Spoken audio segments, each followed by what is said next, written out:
따라 말하는 교회입니다. 간단한 제목으로 하면 교회의 사명입니다. 사도행전의 중요한 가치 중 하나는 교회의 시작, 교회의 기원을 알 수 있다는 것입니다. 교회는 어떻게 시작되었을까요? 죽은 자 가운데서 부활하신 예수님이 40일 동안 이 땅에 계셨습니다. 40일 만에 예수님은 하늘로 승천하셨고, 승천하시면서 예수님은 제자들에게 너희는 예루살렘을 떠나지 말고 아버지께서 내게 약속하신 것을 받기까지 기다리라고 말씀하셨습니다. 예수님이 말씀하시는 것은 성령입니다. 예수님은 성령이 제자들에게 임하시면 일어날 일에 대해 미리 말씀해 주셨습니다. 그것은 제자들이 권능을 받고 예루살렘과 온 유대와 사마리아 땅끝까지 이르러 주님의 증인이 되는 것입니다. 이때 증인은 주님의 부활의 증인입니다. 12제자와 500여 성도들이 주님이 하늘로 승천하시는 것을 보았습니다. 이들 중에 120명이 예수님의 말씀을 믿고 다락방에 모였습니다. 이 다락방은 예수님이 제자들과 함께 성만찬을 하신 마가의 다락방입니다. 사도행전 1장 14절입니다. 여자들과 예수의 어머니 마리아와 예수의 아우들과 더불어 마음을 같이하여 오로지 기도에 힘쓰더라. 마가의 다락방에 기도하기 위해 모인 120명의 사람들 중에는 12제자가 있었고, 예수님을 따랐던 여자들과 예수님의 어머니와 동생들도 있었다고 합니다. 그 여자들 중에는 부활하신 예수님을 최초로 목격한 막달라 마리아도 함께 있습니다. 본문 1절입니다. 오순절날이 이미 이름에 그들이 다 같이 한 곳에 모였더니 120명은 오순절날 동안 마가 다락방에 다 같이 모여 있었습니다. 이들은 열흘 동안 마가 다락방에 모여 주님이 약속하신 성령을 받기 위해 오로지 기도에 힘썼습니다. 여러분, 기도도 힘써야 기도할 수 있습니다. 예수님도 겟세마네에서 얼마나 기도에 힘을 쓰셨던지 땀방울이 핏방울이 되었습니다. 누가복음을 보시면 그때 주의 천사가 나와서 예수님의 기도를 도왔습니다. 기도에 힘쓰지 않으면 잡념이 들어오고 졸음이 오고 잠이 옵니다. 졸지 않고 잡념에 사로잡히지 않고 기도하려면 소리내서 기도하는 것이 제일 좋습니다. 이것은 제 경험을 말씀드리는 것입니다. 묵상하고 기도하다 보면 배고프면 먹을 거 생각나더라고요. 라면이 왔다 갔다 하고 피자가 왔다 갔다 하고, 또 묵상하고 기도하다 보면 그날 밤에 할 드라마 내용이 생각납니다. 오늘 회에서는 드디어 출생의 비밀이 밝혀지는데 어떻게 될까? 드라마 보기 위해서 일찌감치 자리를 떠서 집으로 가더라고요. 그래서 기도할 때는 소리내서 기도하는 것이 제일 좋습니다. 어떤 이는 기도는 노동이라고 했습니다. 노동은 힘을 쓰고 땀을 흘려야 합니다. 기도도 힘써서 기도할 때 성령이 도와주시고 기도 속에서 충만한 은혜를 받을 수 있습니다. 기도는 하나님과의 영적인 대화이고 교제입니다. 기도 속에서 하나님을 만나는 것입니다. 그래서 은혜 받고 힘을 받고, 120명의 사람들은 예수님이 보내주시기로 약속하신 성령을 받기 위해 힘써서 기도했습니다. 우리들도 성령 받기 위해 힘을 쓰시고 기도하시기를 축복합니다. 기도하고 열흘이 되어 오순절날이 되었을 때 120명에게 성령이 오셨습니다. 성령이 오신 사건은 교회사에 있어 가장 중요한 사건입니다. 이때부터 교회가 시작되었기 때문입니다. 본문 2절 3절입니다. 후련히 하늘로부터 급하고 강한 바람 같은 소리가 있어 그들이 앉은 온 집에 가득하며 마치 불의 혀처럼 갈라지는 것들이 그들에게 보여 각 사람 위에 하나씩 임하여 있더니, 2절과 3절은 성령이 오셨을 때의 상황을 아주 자세하게 설명해 주고 있습니다. 성령은 호련히 급하고 강한 바람 같은 소리로 오셨습니다. 그리고 그 소리는 온 집에 가득했습니다. 성령은 마치 불의 혀가 갈라지는 형상처럼 각 사람의 머리 위에 임하셨습니다. 호련히의 헬라어는 아프노입니다. 경상도 사투리로 어디 아프노 할 때 그 아프노가 아닙니다. 아프노를 어디 아프노로 생각하셔서 이스라엘 사람들은 경상도에 살다가 가나안으로 갔나 봐 하면 네 어디 아프노라는 말을 듣게 될 것입니다. 그래서 하나님이 대만에서부터 오신다는 구절이 있습니다. 그래서 대만 사람들은 야, 하나님이 대만에 거하시나 보다. 이거 아닙니다. 아프노의 뜻은 기대하지도 않았는데 갑자기라는 뜻입니다. 성령은 120명이 전혀 기대하지도 않았는데 갑자기 오셨습니다. 갑자기 하늘로부터 기도하는 120명에게 성령이 오신 것입니다. 성령을 급하고 강한 바람 같은 소리로 불이 혀같이 갈라지는 형상으로 표현했다고 해서 성령을 어떤 유령으로 생각하면 안 됩니다. 우리는 성령을 힘, 능력, 바람으로 생각합니다. 그래서 어떤 유령처럼 우리는 마치 생각할 수 있어요. 바람이 휙 하고 올라와서 그 촛불을 꺼트리고 갑자기 오는. 그러나 성령은 유령이 아닙니다. 우리는 성령을 거룩하신 성령으로 말합니다. 거룩하신 분은 오직 하나님 한 분밖에는 없습니다.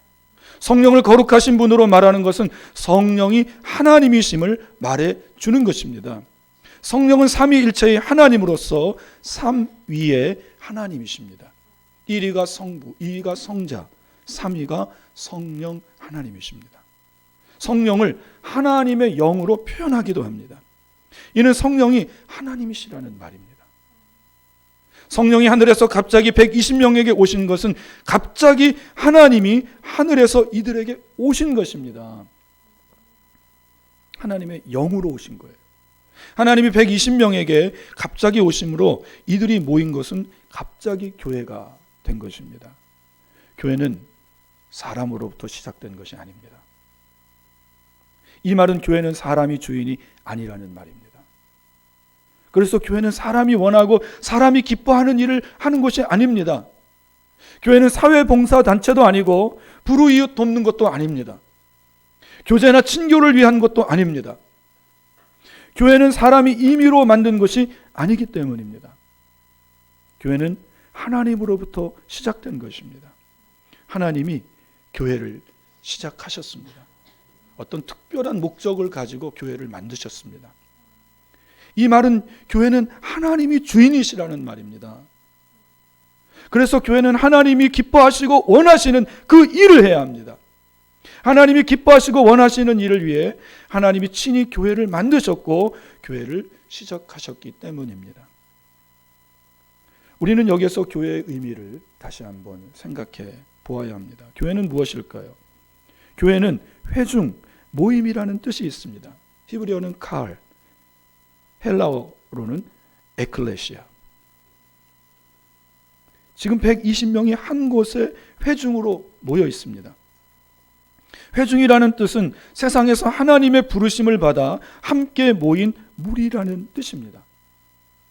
하나님이 세상에서 사람들을 불러 모아 한 곳에 함께 모이게 하셨습니다. 이것이 교회입니다. 여러분들을 세상에서 하나님이 불러내셨습니다. 그리고 함께 모이게 했습니다. 지금 이것이 교회라는 거예요. 여기에는 분명한 목적이 있습니다. 그 목적은 하나님을 예배하고 하나님께서 주시는 말씀을 듣고 다시 세상에 나가 하나님께서 분부하신 일을 하게 하기 위한 목적입니다. 이 뜻에 의하면 교회의 의미가 훨씬 더 커집니다. 교회는 단순히 우리가 모인 이 건물이 아닙니다. 교회는 바로 여러분 한 분 한 분이 교회입니다. 오늘 성령이 각 사람의 머리 위에 임하셨잖아요. 사도 바울은 너희 몸이 하나님의 성전인 것과 하나님의 성령이 너희 안에 거하신다고 말했습니다. 성령은 120명이 모인 건물에 오신 것이 아닙니다. 성령은 120명의 각 사람 위에 불의 혀처럼 갈라지는 형상으로 임하셨습니다. 120명이 다 교회가 된 것입니다. 할렐루야. 오늘 여기에 모인 여러분이 각자가 하나님의 영이 임한 거룩한 성전이라는 뜻입니다.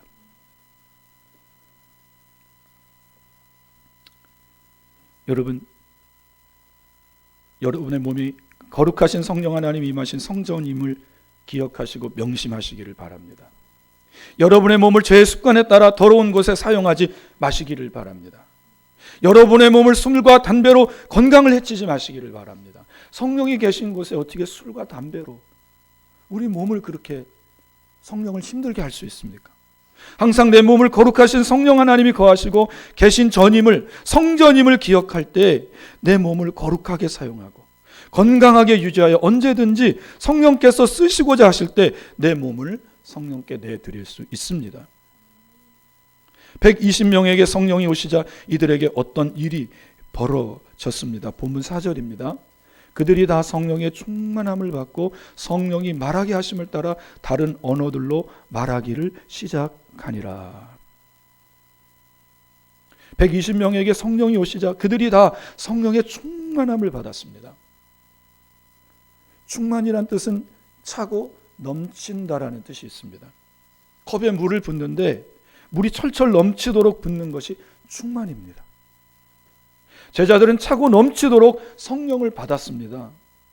성령 충만하다 해서 한 가지 깊은 의미가 있습니다. 그 의미는 성령께 사로잡힌다는 의미입니다.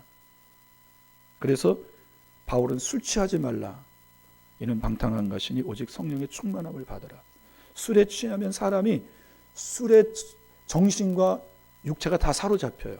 엉뚱한 말을 하고 몸을 비틀거리고 술이 그 사람을 잡았기 때문입니다. 성령 충만한다는 것은 성령에 사로잡힌 상태를 말하는 거예요. 우리 몸은 두 가지에 사로잡힐 수 있습니다. 우리 몸은 육신의 욕심에 사로잡힐 수 있습니다. 우리 몸이 육신의 욕심에 사로잡히면 몸은 육신이 원하는 대로 움직입니다. 우리 몸이 육신이 조종하는 대로 우리 몸이 조종당합니다. 우리 육신은 늘 육신의 정욕과 안목의 정욕과 이생의 자랑을 하기를 원합니다. 이것을 추구해요.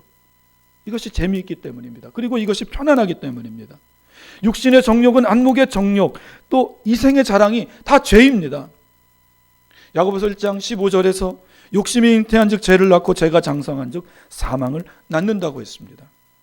몸이 육신의 욕심에 따라 사로잡히면 한평생 죄만 짓다 죄값으로 심판받고 영원한 지옥불로 던져지는 것입니다. 그러나 우리 영혼이 성령 충만하여 우리 몸이 성령에 사로잡히면 우리의 생각과 우리의 의지와 우리의 말과 행동이 성령의 다스림 속에 들어가는 것입니다. 성령의 지배 아래 들어가요.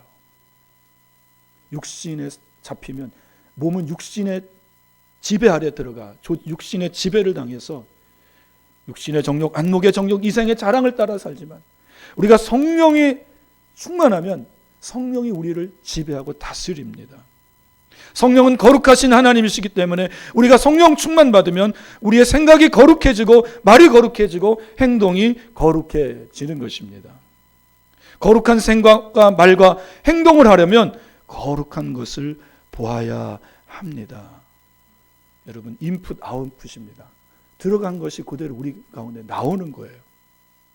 거룩한 것을 보지 않으면 늘 생각이 거룩하지 않아요.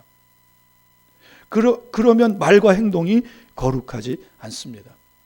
그러나 거룩한 것을 보면 생각이 거룩해지고 말이 거룩해지고 행동이, 삶이 거룩해지는 것입니다. 성도는 거룩한 물이라는 뜻입니다. 성도가 거룩해지려면 먼저 보는 것을 구별해야 합니다. 여러분, 더러운 것을 보지 마십시오. 내 몸을 충동시키는 세상 것을 보지 마십시오. 성경 보고 거룩한 독서를 하시기를 바랍니다. 성경 보고 거룩한 영적인 독서를 할 때 내 생각이 거룩해지고 내 말이 거룩해지고 내 삶이, 행동이 거룩해지는 것입니다. 성령이 주시는 거룩한 생각과 말과 행동을 하게 되는 것입니다. 안목의 정욕에 따라 보지 마시고 성경 보면서 자기 생각과 말과 행동을 지키시기를 축복합니다. 우리는 요즘에 볼거리가 너무 많아요. 제가 초등학교 때만 하더라도 TV는 6시에 시작했습니다. 그래서 TV 시간이 5시 반인가 5시로 조정되었을 때 우리는 얼마나 기뻤는지 몰라요. 그 시간이 되면 다 TV 앞에 앉아가지고 이제 도매을과 백두산이 끝날 때까지 어른들은 12시만 되면 딱 TV가 끝나죠. 지금은 24시간 채널이 돌아갑니다. 그때는 KBS, MBC, 세계 두 개, 그 공영 방송이잖아요. 근데 지금은 100몇 개의 채널이 있습니다. 영화 채널, 스포츠 채널, 여러분들이 볼 수 있는 채널들이 너무나 많아요. 그런데 여러분, 이런 것들을 보면서 우리의 영적인 시간들이 다 빼앗기고 있습니다. 우리의 생각들이 거룩해지지 못하고, 하나님 앞에 기도할 시간이 없고, 성경 읽을 시간이 없고, 여러분, 이러한 시간들을 정리하시기를 축복합니다. 그리고 그 시간에 하나님 앞에 나아가 기도하고 성경 읽고 거룩한 예배를 드리시기를 바랍니다. 우리 몸을 거룩하게 사용하려면 성령이 우리에게 오셔야 합니다. 나의 힘과 능력으로 죄를 끊을 수 없습니다. 작심삼일이라는 말이 있잖아요.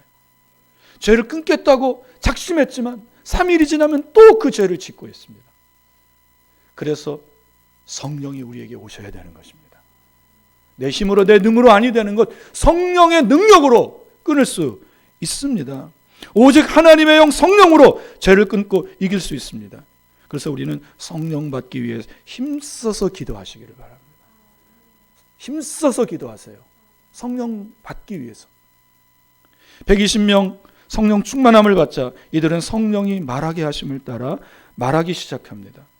그들은 그들의 모국어인 유대 말로 하지 않습니다. 그 말은 거기에 모여있던 사람들의 모국어로 이들이 말을 하기 시작합니다. 오순절은 유월절을 지낸 후로부터 50일이 지난 날을 가리키는 말입니다.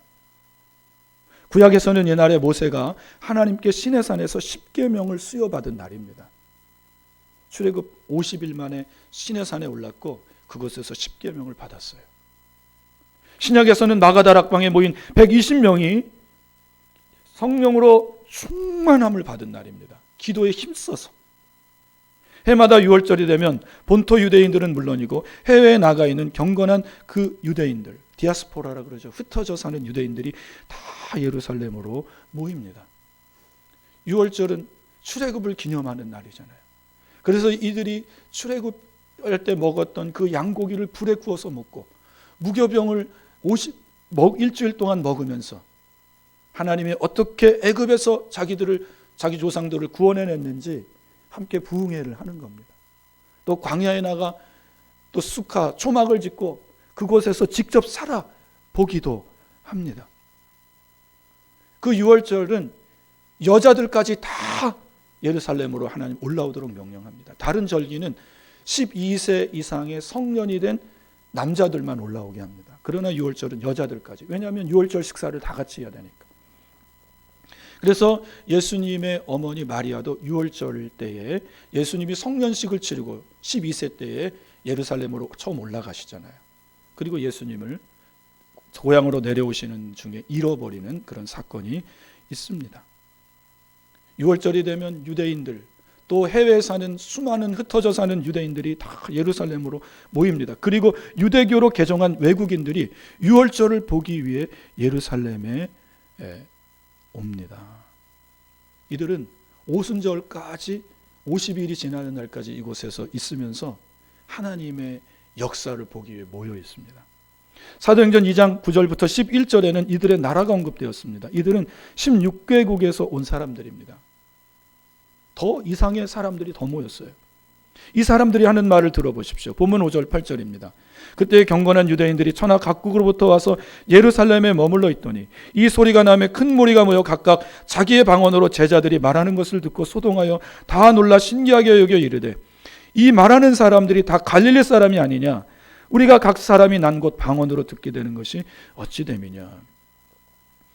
이들은 120명이 하는 방언을 듣고 놀랍고 신기했습니다. 이들이 하는 말은 지금 자기들이 살고 있는 그 나라 말로 말을 하고 있는 거예요. 이들은 120명을 향해 이 말하는 사람들은 다 갈릴리 사람이 아니냐라고 했습니다. 이 말은 120명을 무시하는 말입니다.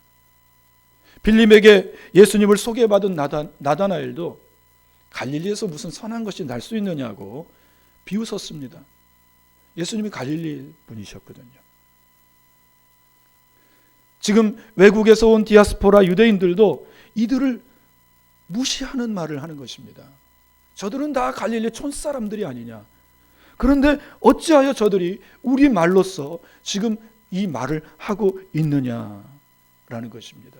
그래서 어떤 사람들은 말을 합니다. 저들이 지금 술에 취해 있구나. 그래서 자기들이 알지도 못하는 말을, 이 말을 한다고 조롱한 것입니다. 그러나 여러분, 120명은 술에 취한 것이 아닙니다. 요엘서에서 말씀한 것처럼 성령이 그들에게 임하신 것입니다. 그리고 그들은 성령이 말하게 하심을 따라 거기에 모여있는 모든 사람들의 언어로 각기 방언으로 말하기 시작한 것입니다. 우리는 이 대목에 주의해야 합니다. 성령 충만함을 받으니 이들이 자기 말을 하지 않았다는 것입니다. 성령 충만함을 받은 사람은요, 자기 말을 하지 않아요. 여러분, 누가 말할 때, 누가 설교할 때 그 속에 정말로 자기 말을 하는 사람이 있는지, 그것이 있는지 잘 보시기 바랍니다. 성령 받은 사람은 자기 말을 하지 않아요. 성령이 하게 하시는 말을 합니다. 120명은 성령께 사로잡혀 성령이 주시는 생각을 성령이 말하게 하심을 따라 말하기 시작했다는 것입니다. 그래서 교회는 사람 말을 해서는 안 됩니다. 자기 지식을, 자기 철학을, 자기 정치 성향을 말하는 것이 아니에요. 목사라고 해서 어떤 사람은요, 자기 정치를 말해요. 이 사람 정치판에 가서 정치해야 될 사람이지, 목사라는 이 칭호를, 타이틀을 띄워버려야 됩니다, 여러분. 목사는, 하나님의 종은 성령이 주시는 그 말을 해야 됩니다. 교회는 오직 성령이 말하게 하시는 그 말을 해야 합니다. 이 말을 역으로 생각하면 교회에 오는 사람들에 대한 목적입니다. 여러분은 무엇을 들으려고 오늘 교회에 오셨습니까? 여러분의 마음을 좋게 해주는 말을 듣기 위해 오셨습니까? 어떤 분들은요, 큰 교회 나가는 이유가 뭔지 아세요? 나 정도면 이 정도 교회는 와줘야 된다는 것입니다. 그 목사님이 많이 배우고 그 목사님이 하는 그 말은 교양적인 말이고 어떤 내 지식과 내 그 배움에 이렇게 꼭 맞는 말이라는 것입니다. 여러분, 그 말을 듣기 위해서 오셨습니까? 여러분의 개인의 아픔과 상처를 위로받고 치유받기 위해 오셨습니까? 어떤 문제 해결을 받기 위해 교회에 오셨습니까? 물론 성령은 보혜사로서 우리를 위로하시고 격려하십니다. 보혜사, 곁에 계신 분이라는 뜻입니다. 성령은 여러분 곁에 계셔서 여러분의 슬픔을 아셔요. 그리고 위로하시고 격려해 주십니다. 살아갈 용기를 주셔요. 성령님은 말씀을 통해 은혜를 베푸시고 문제 해결을 분명히 주십니다. 그러나 하나님이 성령을 보내셔서 교회를 세우신 첫 번째 목적이 성령이 말하게 하시는 그 말을 교회가 하게 하시기 위해서입니다. 여러분은 성령이 말하게 하시는 그것을 듣기 위해 교회에 오셔야 합니다. 성령이 120명을 통해 하신 말씀은 무엇일까요?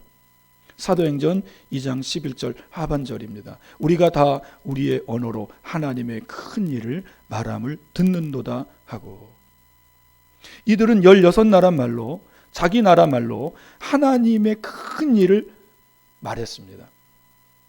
이들이 듣는 말은 하나님의 큰 일을 행하신 그 말을 듣는 거예요.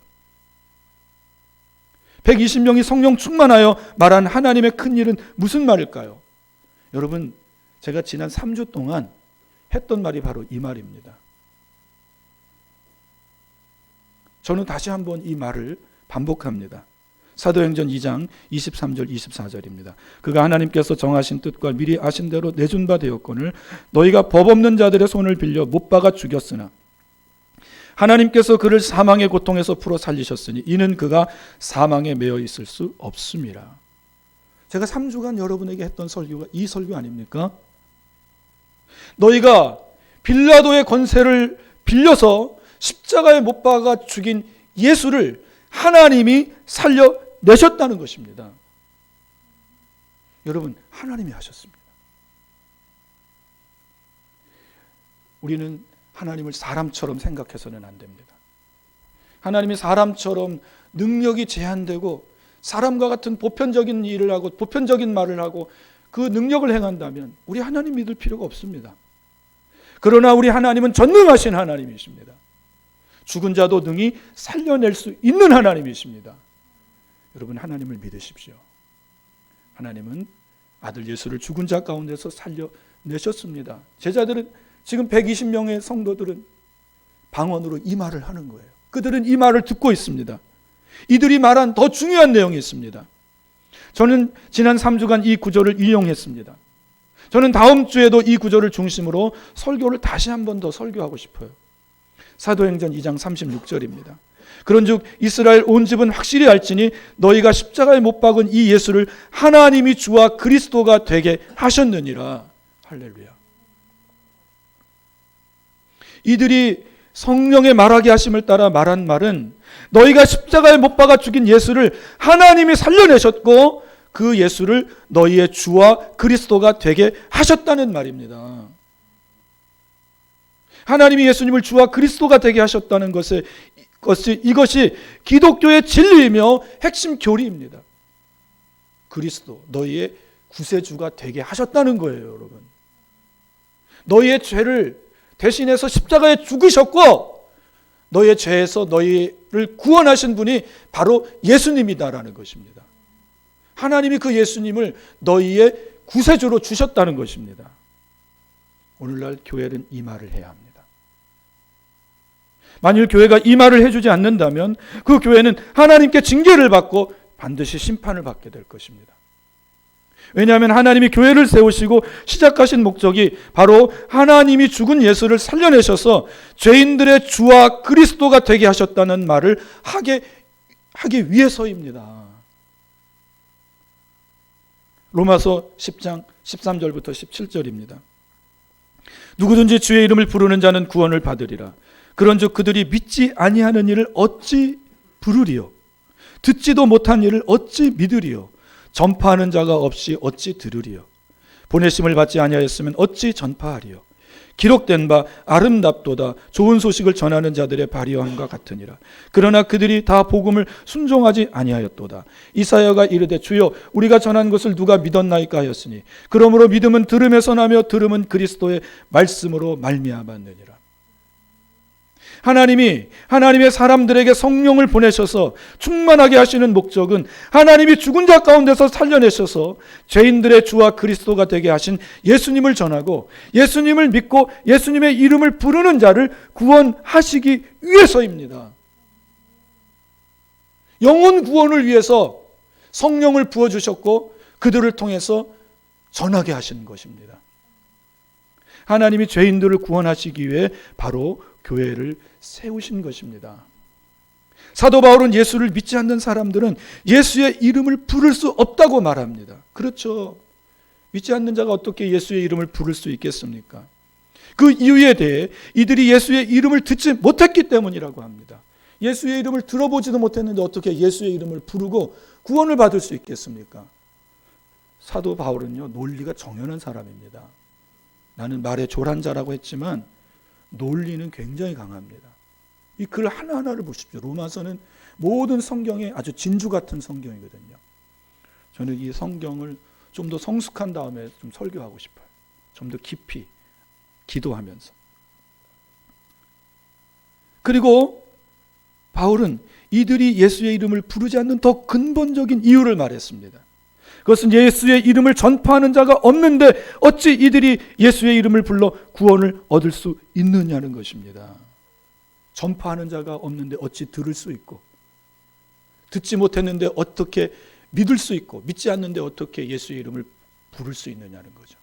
가장 기본은 예수에 대해서 말하는 사람이 있어야 한다는 것입니다. 전도자, 전퍼자. 그러면서 예수님에 대한 믿음은 들음에서 나는데 그 들음은 예수님에 대해 일어난 사실을 듣는 것에서 예수님에 대한 믿음이 생긴다고 말했습니다. 바로 하나님이 예수를 죽은 자 가운데서 살려내셔서 죄인들의 주와 그리스도가 되게 하셨다는 그 말입니다. 여러분, 사도 바울은 철학과 지식이 있는 자고 능통한 자였습니다. 그런데 그는 자기가 가지고 있는 모든 지식을 배설물처럼 여긴다고 했습니다. 그리고 나는 오직 십자가와 부활을 말하겠다는 겁니다. 다른 거 말하지 않겠다. 철학, 나 이런 거 말하지 않겠다. 나는 오직 십자가와 부활을 알고 이 이분이 하나님의 아들이며 그분이 나의 주와 그리스도가 됐는, 여러분의 주와 그리스도, 여러분의 죄를 죄에서 구원하시고 구원하실 분임을 나는 이거 말하겠다. 사도들도 바울도 성령을 받고 이거 말하다 다 죽었습니다. 그것이 진리이기 때문입니다. 여러분 무엇을 듣기를 원하십니까? 모든 시대를 초월하여 교회는 듣는 사람들에게 이 말을 해주어야 합니다. 만약 교회라고 해서 사람을 모아놓고 예수님이 주와 그리스도가 되신다는 이 말을 하지 않는다면 그것은 하나님이 친히 세우신 교회가 아닙니다. 그것은 불법한 사람들이 자기 이익을 취하기 위해 만든 사이비 이단입니다. 여러분 그런 것이 얼마나 많아요. 나는 신이다라는 그 고발 프로그램, 다 정명석, 아가동산, 우리 거기 나올지 모르지만 이만희, 신천지, 이 사람들 다 여러분 거짓 선지자입니다.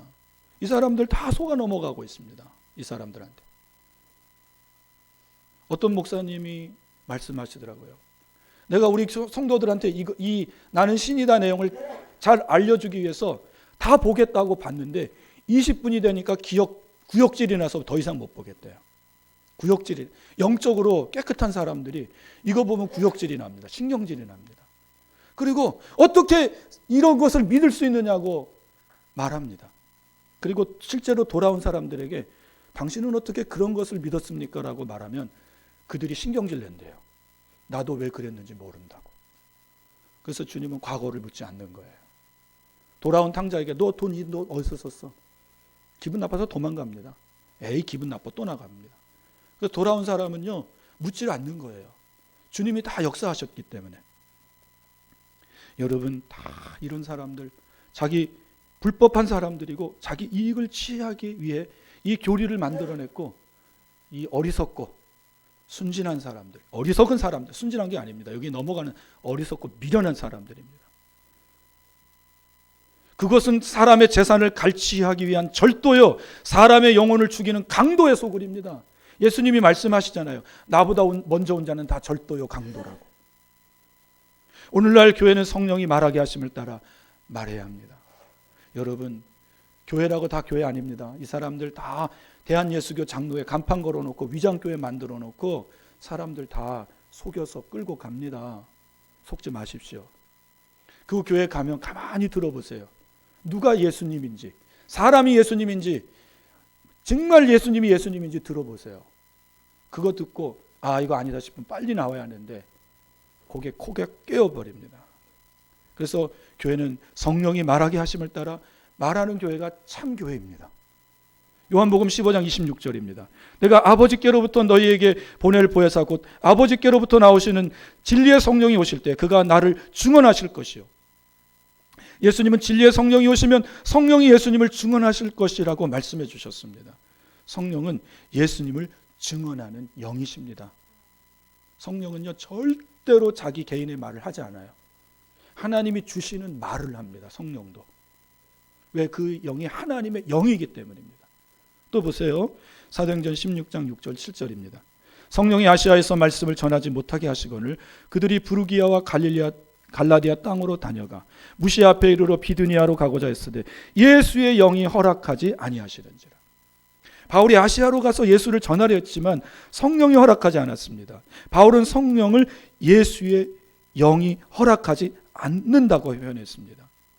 여러분 성령은 완전한 인격 하나님이시잖아요. 생각하시고 행동하셔요. 성령은 고스트, 어떤 유령, 바람, 힘, 능력 이런 분이 아니에요. 완전한 인격이십니다. 하나님이십니다. 그래서 예수의 영으로서 바울을 아시아로 가는 걸 허락지 않습니다. 바울은 성령을 예수의 영으로 표현했습니다. 이는 요한복음 15장 26절에 예수님이 말씀하시는 것처럼 성령이 예수를 증언하는 영이라는 뜻입니다. 성령은요 예수님을 증거하고 나타내는 영이 되십니다. 교회는 성령을 받고 성령이 말하게 하시는 예수님을 말해야 할 사명이 있습니다. 나의 죄를 위해 죽으신 예수님이 하나님이 살려내셔서 나의 주와 그리스도가 되게 하셨다는 이 복음을 교회는 오늘 전해야 합니다. 사람들의 귀에 좋게 하는 그 말, 사람들은 다 그 말 들으려고 교회 가잖아요. 아니요. 우리의 의지, 우리가 원하는 것 듣지 않고 하나님이 우리에게 들려주고 싶은 그 말을 들으시기를 축복합니다. 하나님은 보세요. 하나님은 오순절에 기도하는 120명의 사람들에게 성령을 부어주셔서 교회를 세우시고 먼저 이 말을 하게 하신 것입니다. 우리가 어떤 말을 할 때 두 갈씩이라 그러죠. 먼저 제일 중요한 첫 번째 주제를 머리에 딱 첫 번째 주제로 첫 오프닝 멘트로 시작하고 하는 거예요. 나는 교회를 세우는 목적이 죄인들의 영혼을 구원하기 위해서 교회를 세웠다. 하나님이 딱 천명하고 말씀하시는 것입니다. 최고로 중요한 말씀을 주님이 먼저 시작하고 교회를 시작하는 겁니다. 왜 성령은 예수님에 대해 말씀하셨을까요? 그것은 하나님의 최고의 관심은 죄인이 구원받는 것이기 때문입니다. 보세요. 에스겔 18장 23절입니다. 주 여호와의 말씀이니라. 내가 어찌 악인이 죽는 것을 조금인들 기뻐하랴. 그가 돌이켜 그 길에서 떠나 사는 것을 어찌 기뻐하지 아니하겠느냐. 이 말씀에서 하나님의 마음을 아시겠습니까? 하나님은 악인이 자기 죄 때문에 죽는 것을 조금도 기뻐하지 않으십니다. 악인이 자기 죄를 회개하고 자기 죄에서 떠나 사는 것을 하나님이 원하시고 기뻐하십니다. 악인을 보면서 잘됐다. 너 그 죄 짓더니 네 죄 때문에 너는 지옥 가라 고소해하지 않아요. 그 죽는 사람을 보면 하나님은 너무 마음이 아프신 거예요. 왜? 하나님이 창조한 피조물이기 때문에. 그 영혼이 지옥 가는 거 하나님이 원치 않으십니다. 하나님의 이 마음을 아시겠습니까? 악인들이 죄인들이 회개하고 하나님께로 돌아오기를 원하는 이 아버지 하나님의 이 절규와 같은 마음을 아시겠습니까? 여러분을 향한 이 사랑을 깨달으시기를 바랍니다. 그래서 요한복음에서 요한은 하나님이 세상을 이처럼 사랑하사 독생자를 주셨으니 이는 저를 믿는 자마다 멸망치 않고 영생을 얻게 하려 하심이라. 이 말씀입니다. 바울은 사도는 성령을 받고 이 말을 하는 거예요. 이것은 하나님의 죄인들을 향한 진심입니다. 하나님은 죄인이 예수 믿고 회개하고 죄사함 받고 그 영혼이 구원받는 것에 최고의 관심이 있으십니다. 여러분의 재물, 헌금 여러분 아닙니다. 관심 없어요. 그것은 우리가 하나님 앞에 진심으로 사랑하고 경외하면 그냥 거저 드려지는 것입니다. 생명까지도 다음 주에 주와 예수님이 여러분의 주님이 되고 그리스도가 되십니까? 이 주제가 바로 그거예요. 주와 그리스도가 되면요, 우리는 우리 생명까지도 다 주님께 맡겨 드릴 수가 있습니다. 그런데 우리는 그 생활하지 않아요. 우리는 적당히 교회 나온다고 하지만 주님을 내 주님으로 믿지도 않고 하나님 무시하고 살아가는 게 우리거든요. 여러분 다음 주에 꼬셔서 우리 설교 한번 들어보세요. 내가 얼마나 죄악 가운데 있는지. 하나님 무시하면서 내 생각과 내 이성과 내 자랑을 따라 살면서. 그러나 하나님은 여기서 회개하고 돌이키고 구원받기를 하나님이 원하십니다. 그래서 교회를 세우시고 첫 말씀으로 죄인들에게 구원의 길을 알리시는 예수에 대해 말을 하는 것입니다. 성경은요, 주제가 딱 하나예요. 예수 그리스도입니다. 여러분 믿습니까? 성령은 120명의 사람들에게 임하셔서 예수님의 십자가와 부활을 말하게 하셨습니다. 너희가 십자가에 죽인 예수를 하나님이 살려내셨고 죄인들의 주와 그리스도가 되게 하셨다고 말하게 하셨습니다. 그래서 누구든지 주의 이름을 부르는 자마다 구원을 얻을 것이라고 말씀하십니다. 하나님은 모든 교회에 이 말을 전할 사명을 오늘 주셨습니다. 하나님이 죄인의 영혼 구원의 사명을 교회에게 주신 것입니다. 모든 교회는 하나님이 주신 이 사명을 오늘 감당해야 합니다. 강단을 거룩하게 해야 됩니다. 복음만 선포되게 해야 됩니다. 죄인들은 교회에서 이 말을 들어야 합니다. 여러분의 어떤 지위에 맞춰서 여러분의 기분에 맞는 말이 아니라 하나님의 죄인들을 향한 이 말. 죄인들에게 가장 시급한 말은 자기를 죄에서 구원해 줄 구세주이신 예수님에 대한 말을 듣는 것입니다. 이거 듣지 못한 자는요, 예수님의 이름을 부르지 못해서 구원받지 못하고 영원한 지옥 형벌로 들어간다니까는요. 그래서 우리가 죄인들이 들어야 할 말은 예수님이 하나님의 아들이요, 그분이 나의 죄를 위하여 십자가에 죽으셨고 그를 하나님이 다시 살려내셨고 그분을 나의 주와 그리스도 구세주가 되게 하셨다는 이 말입니다. 기도하겠습니다. 하나님,